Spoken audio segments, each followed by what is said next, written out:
158 that we recently did. So we'll talk about that a little bit more in a bit. But how are you? Let's start with that. How was your day today? President's Day. Did you do anything? Did you vibe? I just did chores. That's all I did. Just yours? Yeah, that's all I got to do so far. Um, Actually, a little bit after this, I'm gonna go and give like a Dragon Infinite Wealth to try, see how that goes. I got that Okay. downloaded and ready to go. Okay. But yeah, I got myself all ready for the week. Not looking forward to the week, but it is what it is.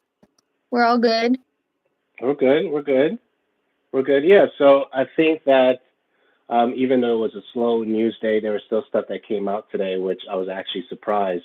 One of the things that I saw, I guess we can kind of like reflect on what we talked about yesterday by way of the Xbox business stuff, because I know when I looked at the counter for how much time we actually spent on that, we spent 34 minutes, which is over half of the podcast talking about the Xbox stuff, right?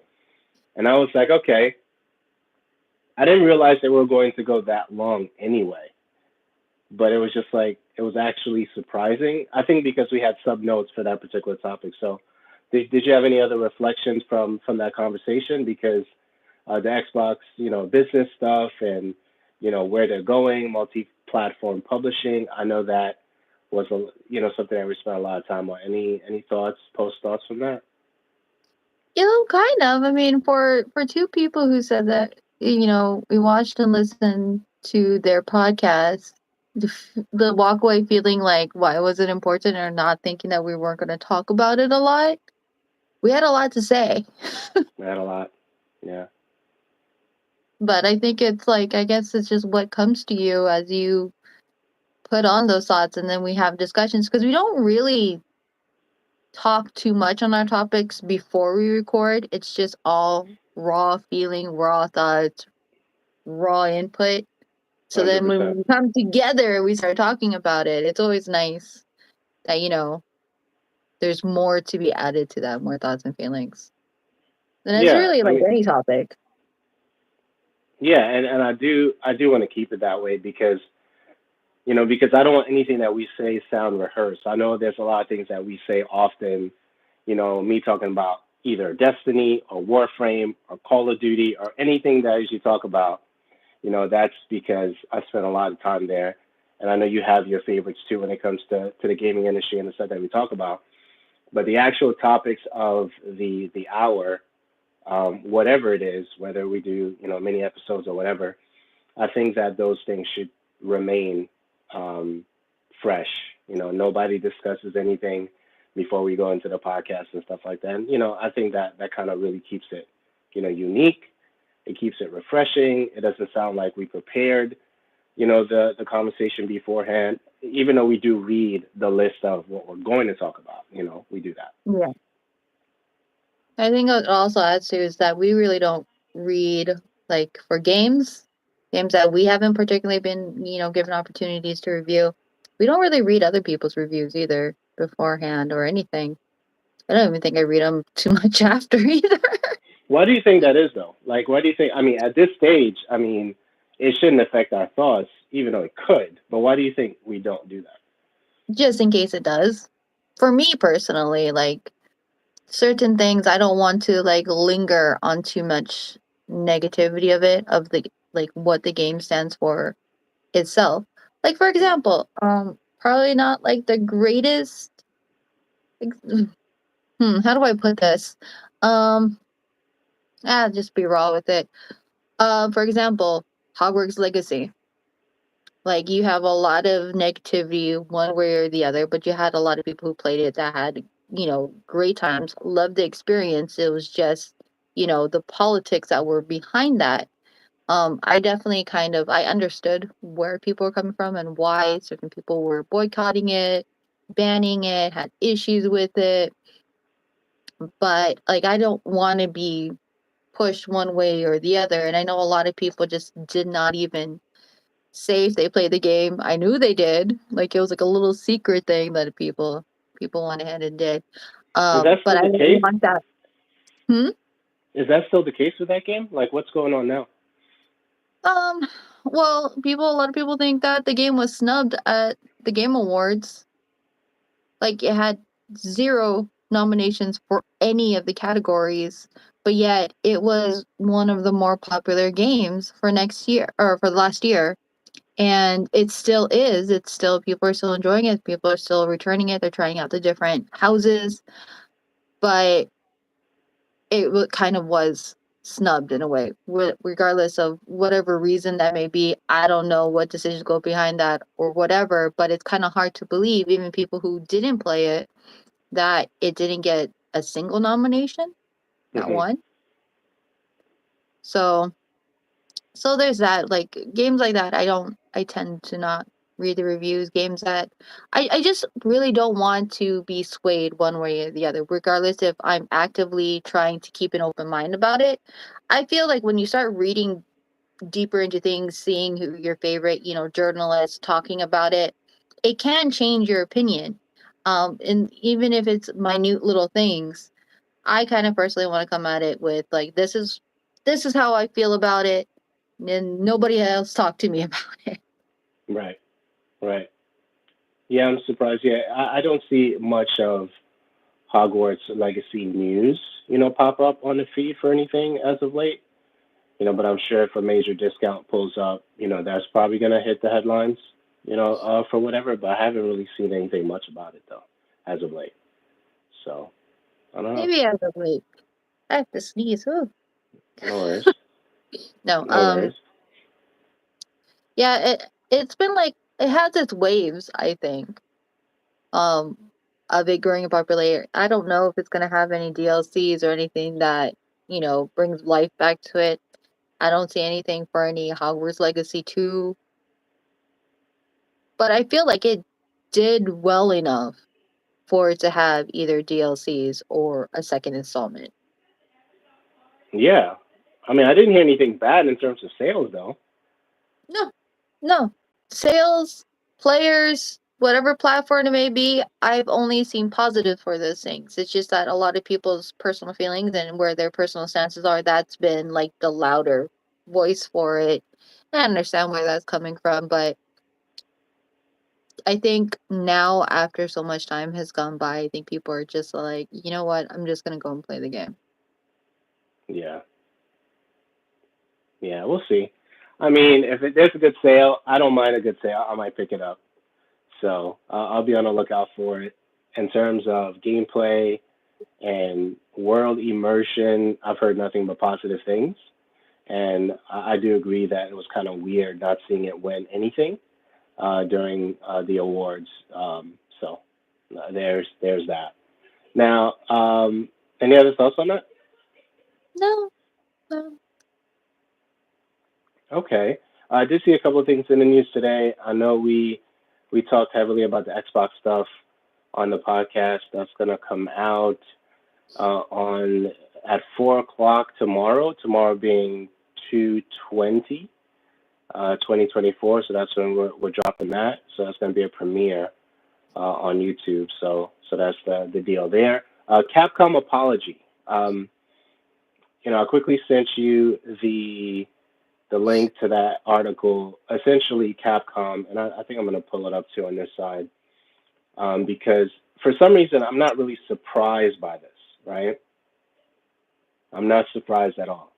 So it says Capcom has shared a post to celebrate the eighth anniversary of Street Fighter V, where it apologized for the game's original state at launch. From the beginning to the middle of the release, there were network issues, lack of content, etc.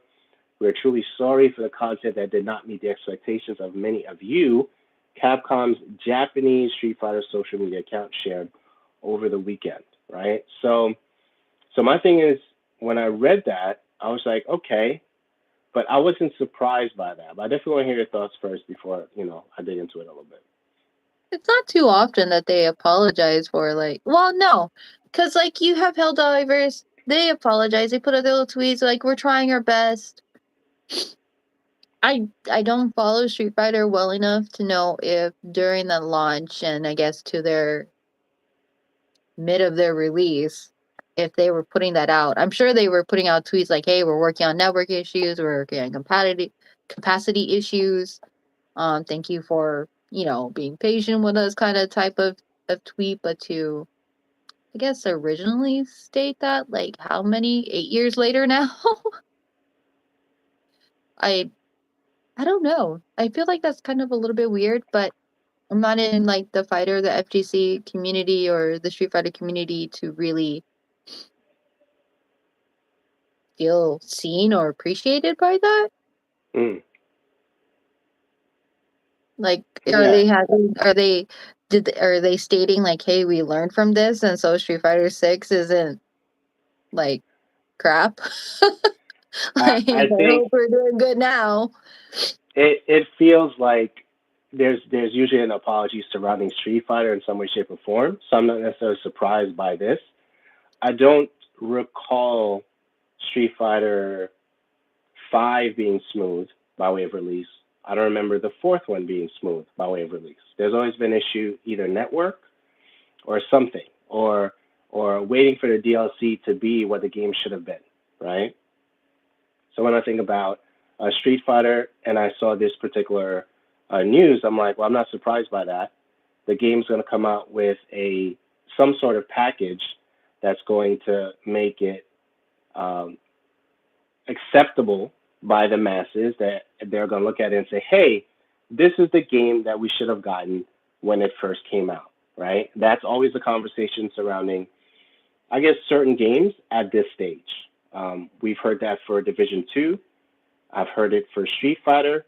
I've heard it for Halo, right? So even Halo, where Halo is right now in terms of whatever season or whatever realm that they're in right now, if that game, what we see with Halo Infinite right now, launched at the beginning, Halo Infinite will have way more sales than it does if you know what I'm saying. Like if Yeah. the core game that we have right now for Halo, and the thing that everybody loves, all the Forge stuff, all the maps, everything that people are enjoying right now about Halo, if that was the initial release, the initial launch, I don't think that they would have that tough of a time to sell the game. You know what I mean? Because that launched with a lot of issues too. So for Street Fighter, I do agree with you. I'm not super connected with the community by way of knowing all the players, the who's who right now. Of course, the famous, the Wongs, the Daigos, the big guys that we've seen over the years. But outside of that, in terms of like things that happen over and over with launch issues and network issues and different things like that, this is something that is still part of the Capcom brand when it comes to Street Fighter, unfortunately. That's rough. How was the Street Fighter 6 release then? Was I don't It know was these June. things, so I'm wondering, It was June. did they have a rough thing with network issues then too? I mean, when they launched, I didn't have an issue playing the game because they did a demo. They did some kind of demo before they actually launched the game. It was fun playing that. It was a really good time. I didn't really have issues with it, but I didn't spend that much time playing it either, and I don't own the game right now. I just played the demo. But for you to come out with a official message, as you know, once the official message comes out, that means the community at large, they're having those issues. Now, I did check the Scott Pilgrim thing, and that game did have some issues. So I know I said it on the podcast on 658. I was like, why am I saying Scott Pilgrim? I'm like, why do we remember a lot of the bad things and we sometimes forget some of the good things that we've seen from the titles? But Scott Pilgrim did have some issues of loading. Castle Crashers did have some issues with the multiplayer, et cetera, et cetera. So yeah, there's those things. I think I don't know. I guess at this point, I feel like studios should be able to tell when they're gonna have capacity issues. Because, well, like particularly Capcom, I'm like, you released this game, different versions, how many times? You still can't have a smooth launch. But as gamers, we kind of accept it in a terrible way, and it's not even just multiplayer games because there are single player experiences where we have acknowledged and know that day one there's probably going to be like a 20 gig patch that they release the That's right. game with. I'm like, okay, so we're gonna go through this, and that just becomes like this normal thing, which really shouldn't be normal. um yeah, like I think the next one I could possibly think of and to see what happens. I'm sure they are like years and years away from it. So you have Final Fantasy 14. When 14 originally came out, I wasn't playing it then because I wanted to jump in on it early, but I knew it had a rough start. I didn't know if I'm like, all right, if you're having these issues, whether it be networking or the lack of story or just like all of those things, I'll wait. Right. And I ended up kind of almost forgetting about it. And then I played it when A Realm Reborn came out, which they just acknowledged, like, so we screwed up. Here, we're going to restart this all. It's still Final Fantasy 14, but it's a Realm Reborn, and we're just going to redo this thing. And it's been great since then. I don't think they've had any problems. They've had some great content that came out, but we're just kind of like in this stance as gamers to just accept it. I Yeah. mean, we don't really have a choice, but what else are we going to do? We really want to play the game. They know that we really want to play their game, and we're going to buy it, acknowledging, hey, it's going to have these issues. And then we're angry and shocked that it has these issues, like we didn't know beforehand. Right. Yeah. It's just part of the package now. The game launches, and then from there you wait for patches to correct things. That's it. There's really nothing that you can do about that. I mean, some games do it better than others. Like when I think of Turtles, when Turtles came out, Shredder's Revenge, I don't recall that having any issues. It was a pretty solid launch, for a title. Yeah, I don't So remember that issues one, either. hmm? Oh, I don't remember it having issues either. Yeah, it was a pretty solid launch. And then you have, Streets of Rage 4. That worked out really well. Drop in, drop out type of vibe worked out really well for Shredder's Revenge also. And they tightened up the set that I needed to. They dropped DLC, which was really good. And that series, dot emu, they're doing a great job with the stuff that they've launched. So I don't know, it can be done, and I think it's just, is it QA? Are we looking for somebody to blame? Because if it's a particular team within the big team, someone is going to get the blame, right? So do we blame QA for not finding the issues, or do we blame the fact that they didn't release enough demos for us to try to help them figure out what the issues are, right? So I don't know who to blame. So I mean, with a game like Street Fighter, as big as it is, big marketing, big PR for that particular title, everyone's always excited for Street Fighter if you're in that community, especially for a game, that really shaped, my youth, just growing up, just watching the people play at the arcade and the tension there and people getting ready to put their quarters in and all that stuff, and where the game has gone to, when we used to say, this is just like the arcade, this is just like the arcade, but now we have the stuff at home that's literally just like the arcade, right? Things have changed. But with those changes, there has to be individuals who are going to be checking, those systems to make sure that every piece, works out really, really well. And I don't know, the multiplayer games usually get the hit. It's a rough world out there. First world problems. It's a large problem, and and there's a lot of stuff going on with that. So yeah, so there's some of the thoughts on that. What else did I see? Just quick stuff. So Capcom, we're not going to beat them up anymore. Um, okay, so let's talk Helldivers. So Helldivers, this game is like dominating right now. Helldivers 2 continues to dominate Steam, beats GTA 5, Destiny 2 all-time player peaks. Okay, so you have okay, usually successful over the weekend despite some continuing server issues with a fresh player peak of 409,367 users, and that was yesterday. Okay, and that's a lot of people. So for a game to beat GTA 5, Destiny 2, I mean, this formula that they got, people need It's to pay working. attention. It's working. Yeah. Thoughts on that? I'm actually have Twitch up right now. I think it has almost 81,000 viewers for people playing Helldivers right now. It's pretty good. I think the top stream right now has 13.1K. Yeah, Yeah. 13.1K viewers just watching this game. I jumped in between in some streams watching some of the gameplay. It looks like a lot of fun. Whatever they're I doing, know. whatever like they figured out there, it's working very well for them. I want to jump But in. like I think they just are just kind of amazed by like, that they keep reaching that capacity. But it's also probably is like, okay, we'll go to like right now, I think they're at 450,000 is what their max capacity they have set at.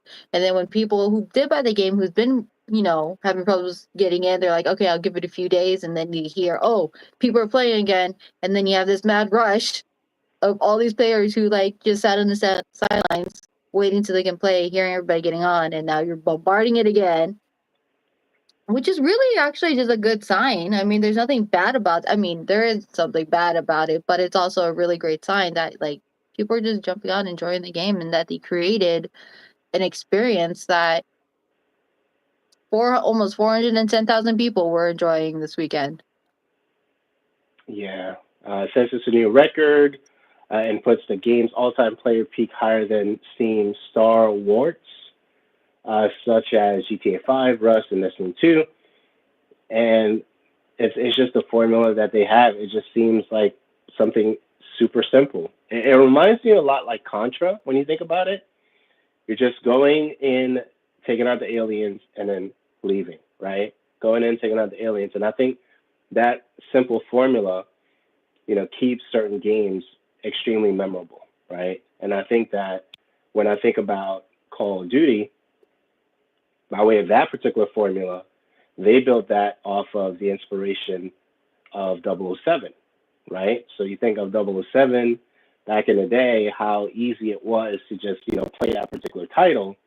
And for a game to keep that core formula and has built on top of it, which is why we keep getting Call of Duties because that formula is still at the core of its DNA, which is 007. So I guess it works. So I wouldn't be surprised if the individuals who are actually the creators of Helldivers have been inspired by games that are, I don't know if you'd say linear in their approach, like a Contra, like a one thing, one objective, just shoot, don't die, right?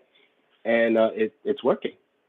See, I get a is it Starship Troopers Troopers, vibe from it. Yeah, Starship Troopers from it, which like it's a really great movie. um, but yeah, I mean, it's just a simple, fun, a lot of action. That formula just works. It's a lot of fun, and then playing with friends and just streaming it. There's a lot to it. yeah, no, it looks really good. So tying it back to the Xbox business stuff, which we talked about on episode 658, that drops tomorrow at 4 p.m. Now, do you think that Helldivers 2 will ever be an Xbox game at some point? Yes. Okay, very confidently said. Okay, give us some thoughts on that. I just think like just like it goes from an Xbox game going if we'll ever see it on PlayStation, if it does really well on Xbox and as like the momentum of it starts to like slow down, it just makes sense for it to go on the other platform. Same thing. And like when the momentum starts to slow down, it just makes sense to go on the Xbox. It just kind of does. At least to me, that makes sense. Like if, my core audience and my subscribers, well, if I was Xbox or PlayStation, subscribers are like enjoying this game and then like they got their joy out of it. okay, well, I still can make money off of this. I'm going to offer it to this other platform and share it with them, and we both make a profit off of it. Like, why wouldn't you? Mm, mm. So how soon would you say you would see a title like that on the platform? Next year, 2 years In a out? year, one In a year. year. 1 year. Yeah, Spring? Spring 25 or maybe summer. okay. Okay. All right, fair enough. That's interesting. Last but not least, let's talk about Crazy Taxi. Now you've played that, right? Back in the Long, day? long time ago. Who hasn't? Ah, okay, all right, all right. So, Crazy Taxi, the upcoming return of Crazy Taxi will be a AAA game, Sega has said. Sega first announced it was making a long awaited new Crazy Taxi title in December last year as part of a new wave of entries in many of its classic series. Okay, so we're getting Crazy Taxi again, and I'm super excited about that. Thoughts on that before we close out? I'm at this point now. What what are we classifying as triple A games now? I Great feel question. like for me, when Hellblade came out, it definitely started to blur that line of a triple A game because that was an Agreed. indie studio, independent studio, small team, smaller budget, made an amazing triple A game. But you wouldn't consider it to be a initially, I think with all of the media packets that they sent out and everything, you wouldn't initially assume it to be a triple A game.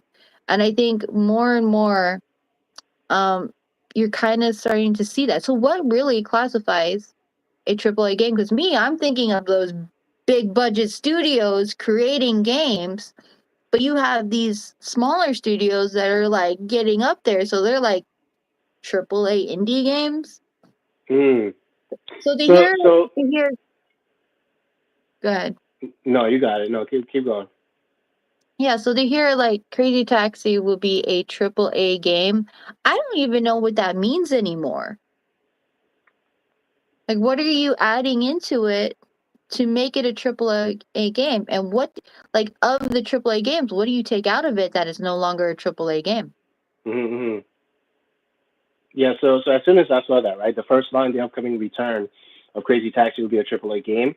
For me, it set the expectations of and you mentioned Hellblade, which I thought was spot on because that game literally shifted out the conversation on the team doesn't have to be huge to create a game that's going to be massive, right? And the way it looks, the way it feels to the individuals who are going to be enjoying the game, et cetera, right? So for me to see that, I'm like, okay, so I'm expecting something that's going to have a lot of substance, right? That's what I think about now. So a small team of 15, 20 people can create a game with a lot of substance that's going to leave a lasting impact for the current generation that we're in right now. That's what I think about when I first see that first line. Okay, it's going to be a AAA game. That's great. Now, are you going to achieve that? That's the next question, right? Yes, you're Sega. You should be able to achieve that easier than a Ninja Theory, maybe, right? But Ninja Theory has proven that it can release some amazing games to us, and we're going to enjoy them, and they've done that already, right? So I think that it is at this point it is a wait and see conversation, but the game at its core, had a lot of memorable things. Crazy Taxi, even the title, the music that we got from Mhm. it, just being able to be in that world, this I don't know if you want to say pixelated, that's probably the wrong word here, but just that world, it was just fun to be in. It was, your emotions, stayed pretty high just enjoying that atmosphere, right? So hopefully they can recapture that and make it, something a little bit bigger, maybe going into different worlds and bigger cities, right? A more not necessarily open world, but just a bigger world for us to experience, and I think that'd be enjoyable for those who play Crazy Taxi. So I got to go back to what you're saying that a game, AAA game with substance, like you're expecting it. I feel like that's also kind of subjective. Like, what do you personally feel is substance? Because you can have a game like The Witcher that has hundreds of hours of content of stuff for you to explore to do.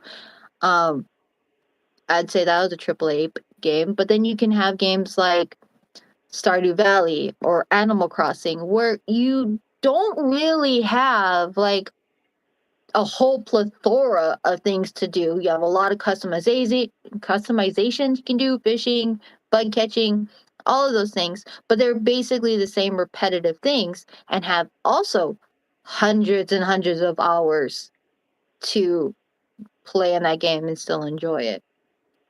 So what would you define as substance? Because people can be like incredibly happy with a game like Stardew Valley where you're just farming. Yeah. So I'm going to use Warframe as an example, and maybe it's fair or unfair because it's a looter shooter. Thousands of hours can be spent in that game, just trying to understand and master, your character, right? Hellblade. You that's a layup because you gave me that one. So let's just talk about Hellblade. Great game. Small team, 20 people or 20 plus, whatever it was. Now it's like a huge team. Now there's some Dead Cells game that was incredible. It was roguelike from what I understand. That kind of vibe. Um, it was the game I was playing the other day. Dust and Elysian Tale. Okay, Yeah. roguelike, amazing, painted game. Two individuals, from what I understand, created. It wasn't more than five, from what I recall.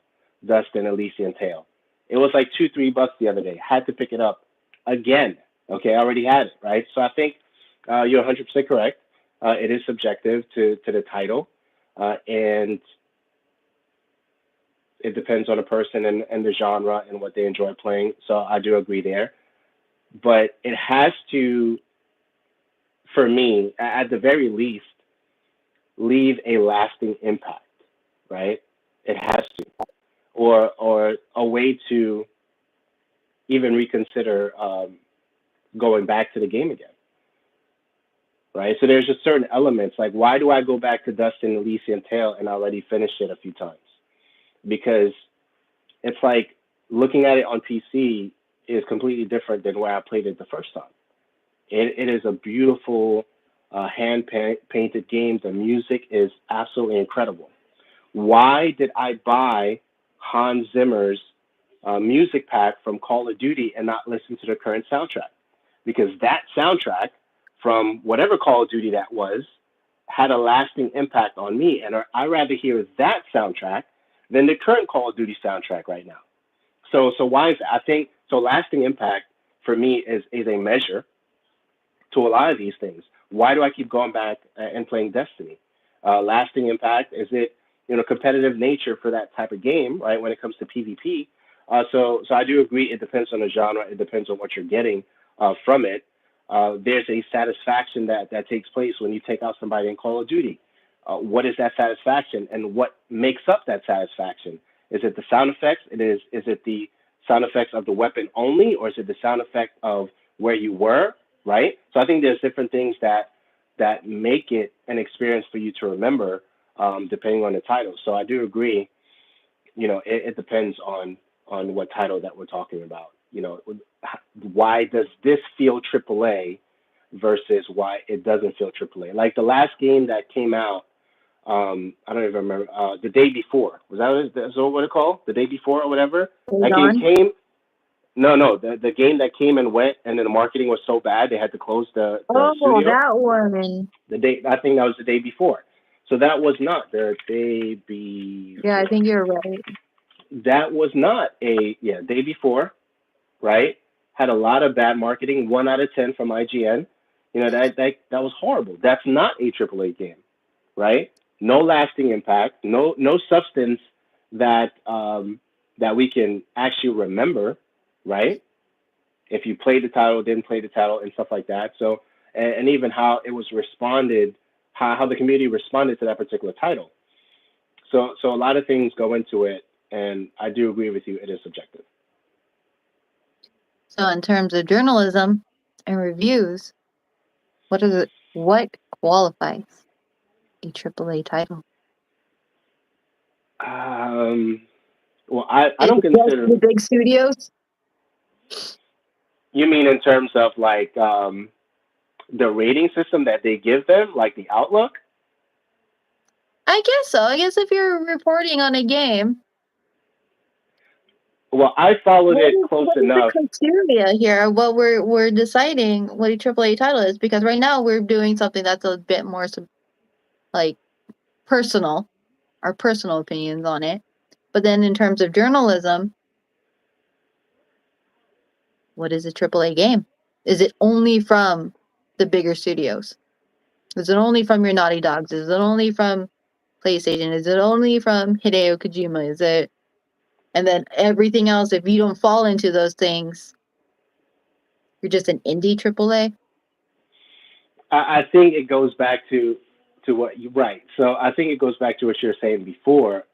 It is one of those things where certain games have shifted how we have that conversation now, and that main game is Hellblade because it was a cross between an indie. It had 20 people, and it created an experience that is still talked about, even though the new game is going to come out at some point in the future, pretty near future, maybe, right? So for a while, it was only the big ones, the big studios, Yeah. but now that has changed. I think that has changed. Like when you look at what Apex is as a title, I don't know if it was AAA. Would we say it was AAA that did Apex at the time because Yeah. founders the two founders left and you know not I don't know if it was according to their will or someone else's will that they left. Let's just say that. And then out of nowhere, it seemed like on a random sunny day we get Apex Legends, right? Like boom, here it is, right? It was a surprise to the world, and I don't know if people were saying that is that a triple game or not a triple A game. But you say yes for Apex, I would say yes for right? Apex. And if anybody's get tired of us just bringing up Hellblade as an example, No Man's Sky is another No great Man's Sky is example. beautiful, beautiful game, That started off right? with a one-man team, but by the time it launched, like that was no indie title launch. That was like a very worthy, very triple A worthy launch, but started off with just one guy creating this game, and he still had a small team compared to bigger studios. Yeah. So that conversation changed everything. What is a game? It changed the whole thing.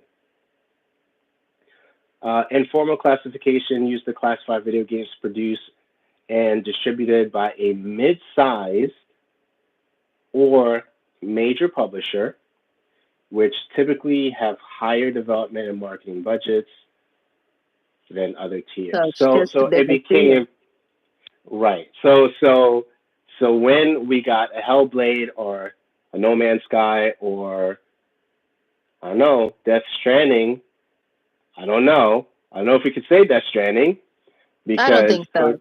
because Kojima had already a whole bunch of big relationships, right? Yep. And being able to partner up with major companies to get that done. So AAA has always been classified according to this as a mid-size or major publisher, a higher development and marketing budgets than other tiers of games. So anything outside of that is not until we got Hellblade. So what did Hellblade do? It blurred the lines of that conversation.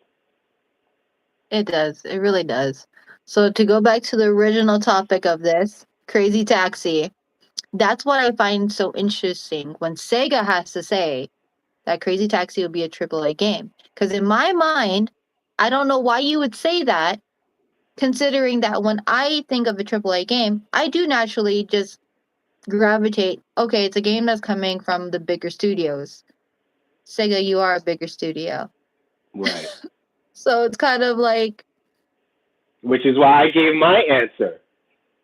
Which is why I gave my answer because it's not just a game that's going to be a fly by night that you're going to forget. So even in the context of how that is stated in that particular article, it's not talking about the original definition, in my opinion. It's a psychological conversation at that sentence. It's a different conversation altogether. Because, like you said, Sega plus whatever, yeah, it's coming from a big place.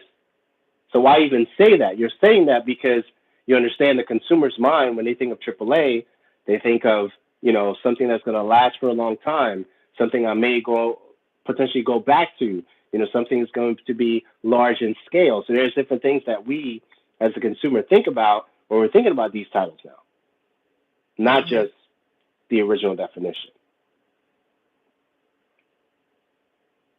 This is a very interesting conversation that just spiraled out, and this is also great because it circles back to the very beginning on our personal Okay. opinions and reflecting back on it, on how we just converse, bounce ideas back and forth, and next thing you know, we're talking for 40 minutes. Here we are. Here we are. Here we are talking about AAA, So and no, that was really good. I mean, it matters, right? Because even when we bring it back to even some of the things that's happening with Xbox, and you're looking at a game like Helldivers 2, and Phil Spencer makes a comment about it as if he's a little you know slighted by the fact that it wasn't a major multi-platform release from the get-go. There's something to be said about that. And Helldivers 2 is clean in house right now. and it will be for a while. Yeah, and we're gonna have to get it. Just, we're gonna have to get it at some point.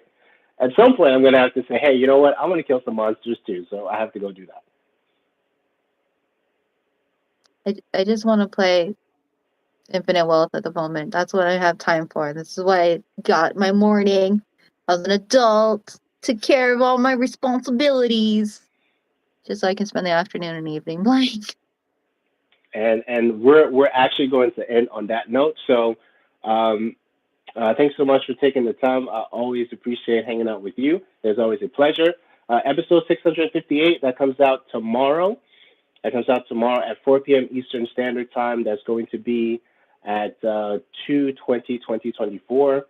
So that is the episode 658. That is going to premiere tomorrow. And I feel like there's more we could talk about with this stuff, but we're going to hold off. We're going to hold off. But thanks so much for hanging out, and I'll be talking to you Bye. soon. Bye.